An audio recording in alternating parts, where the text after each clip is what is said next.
So Cameron is definitely in the top because everybody heard the critiques, right? And Cameron is just like, and the queens are like, what's going on? Like, are you not excited? I don't celebrate anything until I have something to celebrate. I'm like that too. Girl, you got to stop that. You got to stop that because you'll find out that you won't be celebrating anything and you're already doing like great things. So celebrate everything because tomorrow is not promised, right? Although I understand Cameron, right? Because I do that too. Not saying that's right, but I do that too. It's coming off very smug. You know what I mean? Very like, ugh. You know, it's not reading right, especially in a room where everybody's like sharing and, you know, two people are probably going to be in the bottom and they're very aware of that, except the Vixen. The Vixen never thinks that she's going to be in the bottom. And I'm like, sis, I've known every time. The middle of the episode, I knew when you were going to be in the bottom. The Vixen never, she's shocked every time, and I'm shocked that she's shocked when she's in the bottom. But Cameron is just her mannerisms and the way she's just, I don't know, I just feel like backstage she just becomes so into self, and maybe it's fair, maybe it's because she thinks she's going home every time, maybe it's because she doesn't think that her drag is up to par. But girl, you're killing it. You should be celebrating. I felt like the Aquaria and Miss Cracker beef kind of died down, so I don't know why Miss Cracker was coming for Aquaria this episode. I saw it a few times, like making little comments and then like being like, you'd be shocked if like Aquaria isn't in the bottom. Did you see that look? That saved her. That saved her. And she wasn't Asia O'Hara or the Vixen. They gave the worst performance of the night. So like Cameron is the top from that performance. So come on, we're grasping at straws here. But I don't know. I don't like Miss Cracker like going after Aquaria. I feel like she's trying to ignite some beef that they already had that I felt like kind of died down. And I want Miss Cracker to just focus on a win because we're all expecting it. Every episode, I expect it. Twitter, everybody on drag Twitter expects it. You guys in the comment section, every time I put up a review, all of you are just like, Miss Cracker's gonna pull it out. Next week, we're all waiting for a win. So I want her to focus there instead of, you know what, there is a theme here. These queens get so involved in personal beefs and take their mind off the challenge, and it just, it loses them every time. Like you take some focus away from yourself and from what you're doing, and you focus on trying to send some negative energy to somebody else because you don't like them for whatever reason. You tank yourself. Learn from the Vixen, Miss Cracker, and pull out a win because we're all waiting for it. Asia, you're giving me Monique heart because she's blaming her performance on the fact that she had moonstruck.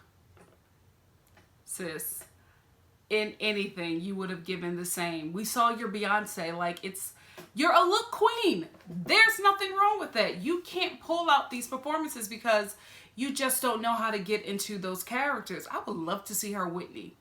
I would love to see if her Whitney Houston is as elevated as she talks about it. You know what I mean? Any kind of acting challenge, Asia hasn't really risen to the occasion. You know what I mean?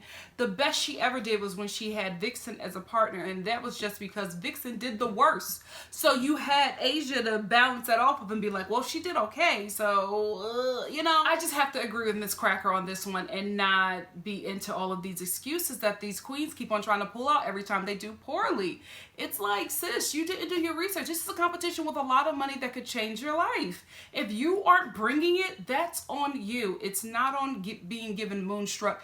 Rue could have given you the mask, okay? If you were given the mask and you complained about that, I would have been like, well, she may have something. No, there's so many things that you could have done with that. That's the thing. If you are not an actor, can we just be real, an actor or any kind of trained improviser or any kind of comedian, you just don't know how to get there. You just don't know how to get there. And I think Asia is a look queen. She just doesn't know how to get there. And that's okay.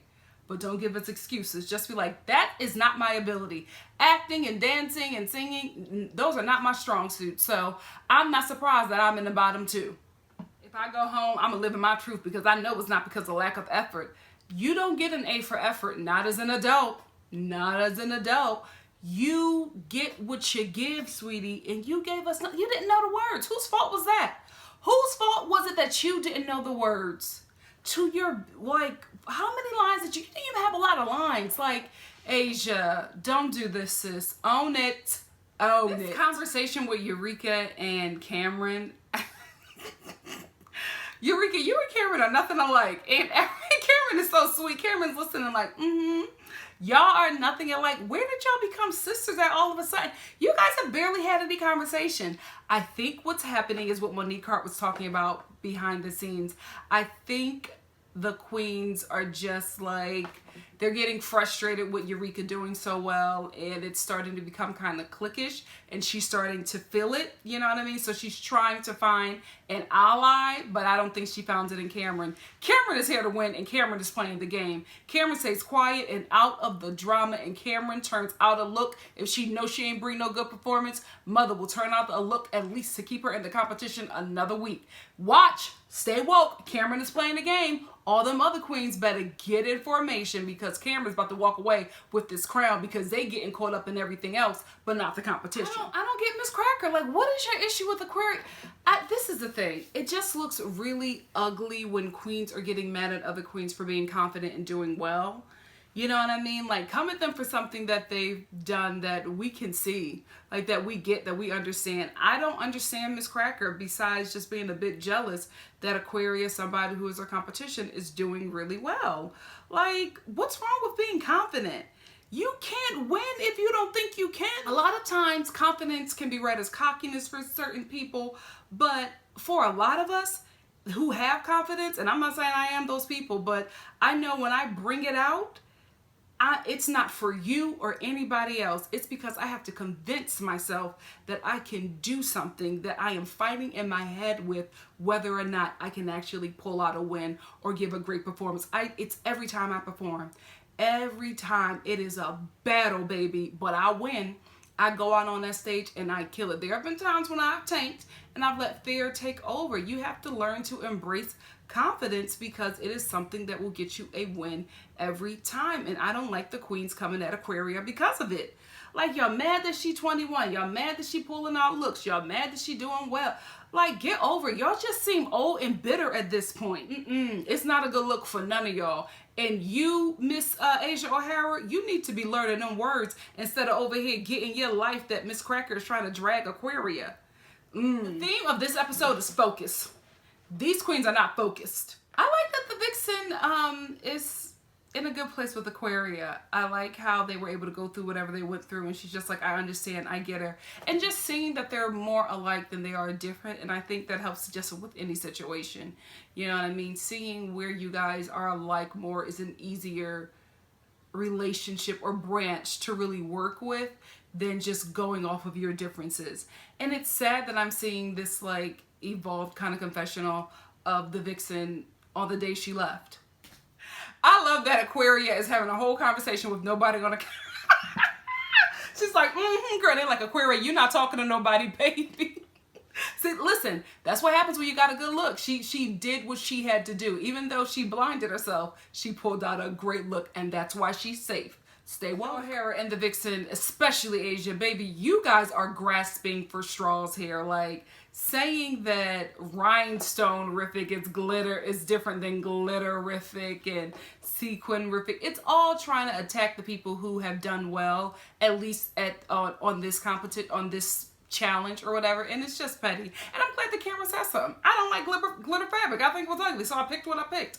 Like, why are you not rehearsing the words? Because you have a problem with learning them damn words. That's what you need to be doing instead of just sitting on a couch steaming and being catty because I just realized this is Asia's problem. Because remember when she didn't do well on that one competition, on that one challenge, and she was, I think it was outer space or whatever, and she was blaming the fact that she was helping the other queens, and girl, wow, so many queens on this show do not take responsibility. There are so many excuses, and it's like, not on season 10. Not when we can see what you have done. Not just the viewers, everybody in that room. Asia O'Hara and the Vixen are talking, and everybody's looking at them like, no, this is based off of your work. Not nobody else trying to sabotage you. You sabotaged yourself by not knowing the words and not putting any effort into the character that you were given because you did not like it. This is on you, Asia. Also, I like how the producers put Monet in a robe because they was just like, sweetie, your balls is Asia, you have a winning look. It's just that you bombed during your share performance. You forgot the words. That is unforgivable to Rue because it just shows that you were not prepared. So she's just trying to make excuses. She's trying to make excuses. She is that type of person who's just like, the world is against me. That's why I didn't get what I wanted, and that never works. That never works. First of all, you are too old to be here at this point. You are going to have a whole breakdown, and then you are finally going to realize that nope, it wasn't the world. It wasn't everybody else. It was me. I should have worked a bit harder. I should have worked a bit smarter. You got to take responsibility, and you have to take ownership, because you are going to continue to be here if you don't get it. I hope you watched this show and got it. I like the Vixen's semi-closing words. I like the fact that she was just like, you know what? I wish I would have shown more of my drag. I did say that I came here to fight, but I came to fight to win this competition and not be involved in all this drama. And I hate that my big moments were because of that. And I'm glad that she was able to come full circle and see that, because I just feel like there are far too many people in this community and, like, you know, drag race fans who are rooting for her, who were rooting for her before this show even started. And just to be let down like this, it's disappointing, but I am so glad that she got it. I really, really am. The closeout for the Vixen, sweet. Really, really sweet. I felt bad for her. I feel bad for everybody that leaves, you know what I mean? Like, this is their dream, you know, and it's been cut short, right? But I always feel like when there are moments like this, I get so much more of the Vixen. And it's the part that I wish I got on the season, because everything that she was talking about when she was leaving, I was on board. I wanted to see it. I felt like the racism should be addressed. I felt like being labeled as an angry black woman should be addressed. I felt like Black Girl Magic should be addressed. I just felt like how she was giving it. And I'm not saying you got to be perfect, you got to be a certain way. I just felt like the vessel at the moment wasn't the appropriate vessel to have that conversation, because she wasn't ready for it. She wasn't ready for it, and she wasn't ready to hear not even a rebuttal, but just somebody asking a question about how I can get better at that. Like, I was at a talk. It was like a talk about racism, and it was one person who was leading it was just shut down everything. And there were legitimately people who had questions, and they were just like, well, I'm not going to teach you that. No, you need to figure that out. And they were all different kind of races and from different sexual orientations. And I thought that it was something that would be really healthy, and it started to turn unhealthy because certain people were just not receptive. And you gotta realize, and I think that happened with me when I got out of Philly and I started traveling. Not everybody grew up how you grew up. Not everybody had access to the information that you had. I was essentially raised by an activist. You know what I mean? Like, I come from an activist family. So I was privy to a lot of things as a child. So I had to really understand, especially in college, that there were people who just never got it, who didn't have a mother who would have them march in a union march for equality. And, you know, like, I was in all kind of marches as a kid. I was in marches against police brutality. I was in marches for equal pay for women as a child. So it was just a part of my life. And when I would get around people who didn't have that experience, I would get angry. Like, how do you not know? And then I became best friends with men and women who were not out yet, who were gay but were not out yet. And for me, that opened me up to so much, because here I am, this, you know, person who has all this knowledge, and I'm getting upset with people who don't get it. And then my friends come out and I'm like, what? You know what I mean? Like, what? No, you're not really getting, like, shutting it down, rejecting it, like, no, this is a phase. And here I am being that ignorant person now because I don't understand, or I don't get it, or it's not me. It's not something I'm familiar with, right? So essentially, my friends coming out was a wake-up call for me. And I realized I don't know everything.